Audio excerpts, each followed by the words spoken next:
Ja šis video kādam palīdzēs, tad man tikai prieks.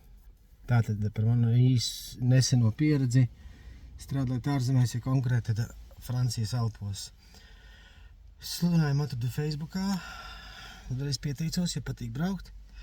Latvietis firma, bet nu labi, tā, kas par firmu, kas par latvietām pilnīgi nav nozīmes, jo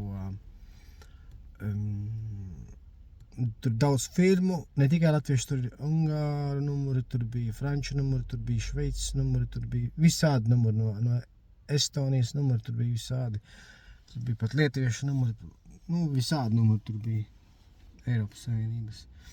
Izskatā pieteicos sludinājumam, man iekļāva kopējā WhatsApp chatā. Bija jāizdara tādas formalitātes Latvijā, kas tika izdarīts. Daļai tika izdarīts, nu lūk, un tad nākamajā dienā jau vajadzēja braukt uz turieni. Tika iedota firmas degvielas karte ar pinkodu, busiņš no trešās personas izīrēts. Nu lūk, brauc uz Franciju. Ceļā pagāja, man liekas, kaut kādas 2 dienas, laikam, vai 2,5 ar visu gulēšanu ieskaitot, busiņā gulēšanu. Darbs bija paredzēts 4 mēnešiem, 2200 mēnesī. Piektdienas, sestdienas, svētdienas būtu bijušas tās noslogotākās, kā arī īstenībā izrādījās. Par to es nečīkstu, jo tu uz gatavojies un gāju. Es čīkstēšu par kaut ko citu, un es čīkstēšu vienkārši, ja kādam tas palīdz un attur braukt no ārzemēm, tad man būs tikai prieks. Tātad nonācis tur galā. Pirmkārt jau bija jāielāda 360 aplikācija, kur viņš redz, kur atrodies. Nu labi, tas būtu ok. Viņu busiņš īrēts, viņu apmaksāta dzīvošana, viņa apmaksāts dīzelis, viss ok, man nav ar to problēmu, lai izseko, ja grib. Nu lūk, jo man jau nav ko slēpt īstenībā. Vēl bija pēc tam jāiekačā 2 aplikācijas sakarā ar darbu, kas man ļoti besi jārā, jo izrādās viņi ir tikai 3. persona, jo īstais uzņēmums bija kaut kāds franču, cik es sapratu, un tad caur viņiem tā kā tiek izpildīti nevis visi, bet daudz pasūtījumi, jo tajā lidostā ir ļoti daudz galdiņi, un ļoti daudz pārvadātāji, un ļoti daudz starpnieki Ženēvas lidostā. Ļoti pretīga lidosta. Ja paši lidosta ir pat par sevi diezgan plaša un milzīga, tad tieši parkošanās, kas šoferiem bija riktīgas galvas sāpes, pīpina, uztīs bļāj, kliedz, tur tas bija vienkārši murks. Un iedomājies, ja tev iedot jaunu busiņus, kur nedrīkst atstāt skrāpi, jo par katru skrāpi no tevis pieprasa kāpēc un vispārējais, nu tas ir vienkārši čakars. Izskot atbrauc uz Franciju, uz norādītu adresi, 4 cilvēki mājā, 4 vīrieši. Sākums bija ļoti daudz sološs, ļoti apmierinošs. Man atļāva atgulēties, izgulēties pēc to 2 dienu brauciena, ieiet vannā, tik tālu viss bija kārtībā. Bet, kā jau visu laiku, vienmēr pagadās kāds nešpetnis, kāds, negribu rupi ielamāties, bet vienmēr pagadās kāds, kurš, tā teikt, maza darva skarota medus mucā. Nu, lūk, man par cik nepatīk cilvēki, kas lieto 3-stāvīgos, jo es lietoju 3-stāvīgos tikai tad, kad es patiesi izbesīts, patiesi sakaitināts. Un vēl jau vairāk nepatīk cilvēki, kas pīpē, kas no rītiem klepo, kas harčojās, kuri smird pēc cigaretēm, un tad cilvēki vienkārši nepatīk. Tas ir bija tas īstais iemesls, kāpēc es sadursos ar bosu, jo es bosam uzreiz pateicu. Pirmajā, tā kā mēs sākam sarakstīties Facebookā, es viņam uzreiz pateicu, man lūdzu māju, kurā cilvēki nepīpē. Es, laikam, savu pozīciju viņam līdz galam neizskaidroju, jo ne toši to nepīpē mājā, bet ka vispār nepīpē, ja man besī cilvēki, kas harčojas, man besī cilvēki, kas no rītiem klepo, un visādi citādi smird pēc zāles, cigaretēm vai kaut kādiem citiem sūdiem. Nu, lūk, tajā mājā, kur es dzīvoju, bija tāds cilvēks. Nevis, kur es dzīvoju, bet kur es tika iemetināts. Bija tāds cilvēks. kurš harčojās, kurš klepoja, kurš bija, kā tā teikt, zvērnāts pīpmanis, ja? Un dēļ viņa es salicos ar bosu, plus vēl viņš lamājās, kas man ļoti nepatīk. Un katra vārda galā viņam bija maķi, maķi. Nu, lūk, ar to es arī sadarsos ar bosu. Nu, lūk, un. Vēl viens mīnus bija, tur bija īstenībā vairāk mīnus tai firmai, bet vēl viens mīnus bija tāds, kad kalnos Francijas internets nestrādāja.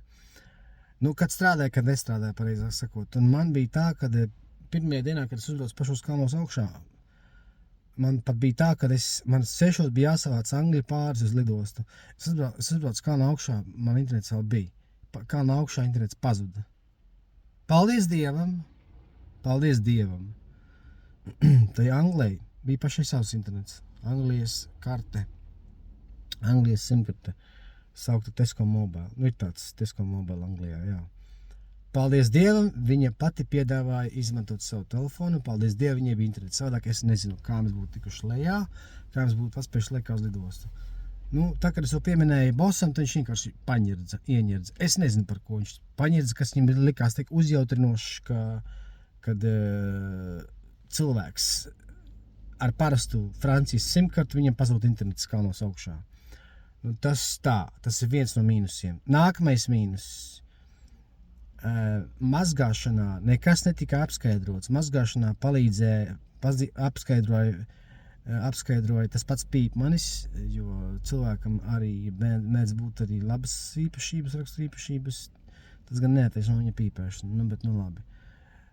Par mašīnas sūkšanu nekas nekad netika paskaidrots, kā izsūkt. Un to esot svešā vidē, neko nezinot, neko nepārzinot, tas ir smagi, tas ir grūti.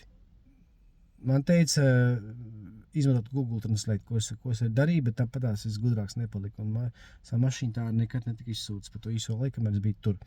Treškārt, uz Lionas lidostu.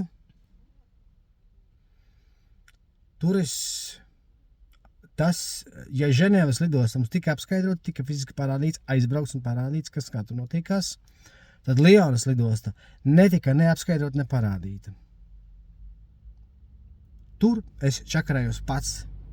Es tur iebraucu tumsā, savākt amerikāņu klienti, un es tur čakarējos. Un uztaisīju bosam parkinga biļeti uz 90 eiro.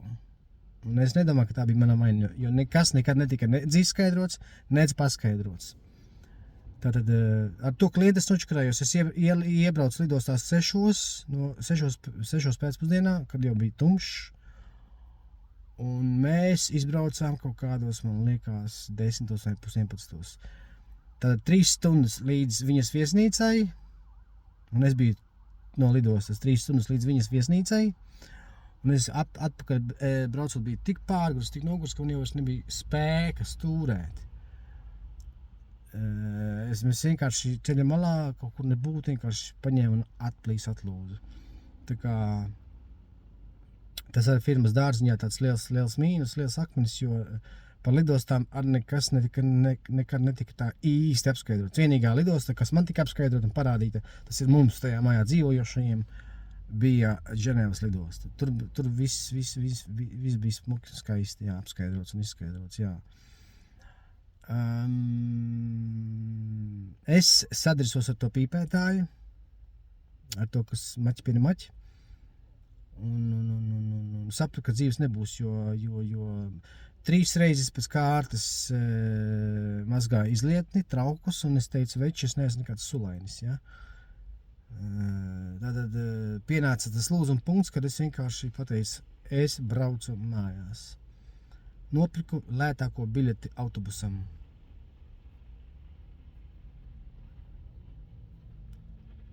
Kura nebija, kurš neatnāca.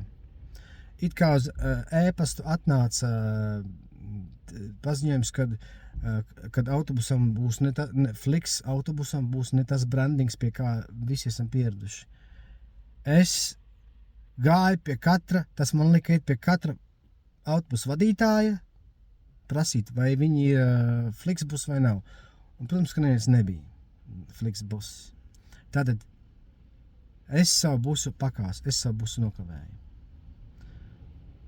Par pēdējām kapeikām tie izmisumā pārsalis, nosalis, jo autobus pietur ārpus ēkas Ženēvas lidostā. Es pārguris un nevis pārguris, bet nostresojies vienkārši. Es sāku meklēt lidojumus uz Latviju. Telefons sēžās, stress, vispārējais, es atradu atradu caur Lufthansa biļeti uz mājām. Caur Vāciju, caur Frankfurti. Man pašam knapi pietika biļetē naudas, bet vairs nesmagiem čemodānam. Tos bija spiests atstāt lidostā. Lielo smago čemodānu, jā. Tā kā gribētu jums pateikt man naudu samaksāja par to, ko es biju nostrādājis un par busiņu pārdzīšanu no Latvijas uz Franciju, bet man tā nauda, diemžēl, visu aizgāja biļetēm. Gan Flixbusam, kurš tā neatnāca, gan lidmašīnas biļetei. Flixbus man naudu atgrieza, bet tur sanāca baigais čakars, kaut kādā apmēram minūtes 40 čakarējos tajā aplikācijā, kamēr es sapratu, kā vispār kaut ko darīt. Tur visu tik nesaprotu uzrakstīts, ka tur neko nevar saprast. Sākumā sarakstījos ar robotu, izstāstīju visu situāciju. Tad pieslēdzās it kā cilvēks, un man bija visi tā perši jāsāk no sākuma. Tas man vienkārši pamatīgi izveda no pacietības. Tagad vairs nekādi busi manā dzīvē, kuri man jau šitā te, ja? Naudu man, paldies Dievam, atgrieza. Pagāja kaut nedēļa, bet atgrieza, ja? Pārējiem tad var pateikt to, ka ja jūs un kad jūs braucat uz ārzemēm, ja 10 reizes pārdomājat, vai jūs to tiešām vēlaties, vai jūs vēlaties dzīvot kopā ar tādiem, kas pīpē kaut ko to vai kaut ko citu, vai jūs gribat dzīvot kopā ar tādiem, kas sevis nesavāc, cūkūtī, spalvas pa visurieni, nemazgāt trauki, un tam līdzīgi. Tā kā un visādi citi lieka nevajadzīgi stresi. Tā kā pirms jūs kaut ko dariet, pirms jūs braucat uz ārzemēm, vienkārši 10 reizes pārdomājiet un tad pieņemt galīgo lēmumu. Jo es pakāsu pusi savas iedzīves dēļ šajā Francijas brauciena, kur man neviens neatgriezīs. Man aizgāja 40 mārciņu vērtais trenažieris rokām, man aizgāja 120 eiro vērtā ziemas biezā lietas izturīgā kurtka, kuras tepat Latvijā pirka par 125 eiro. Tā man bija čemodāna atstāta, kur man viss vajadzēja savā, bet vienkārši tajā stresā es aizmirsu. Kā arī citas lietišķas sadzīviskas lietas, piemēram, viens no tiem ir powerbank. Anglijā so powerbank nopirkt par 30 eiro, tas ir aptuveni mārciņām. Tā viņas vairs nav. Kā arī daudz citi sadzīviskas priekšmeti. Tā kā pirms jūs izdomājat braukt uz kaut kurieni, 10 reizes padomājiet, jautājiet apkārt, kaut vai pajautājiet man, vai kādam citam zinošam cilvēkam, mēģiniet dabūt maksimāli daudz atsauksmu, jo ne viss ir zelts, kas spīd, un jūs varat būt spiesti šķirties no lielām naudas summām, vai pat palikt par bomzi. Arī tas, diemžēl, gadās notiekās. Tā kā pagaidām visiem labu un uz sadzirdēšanos, jā.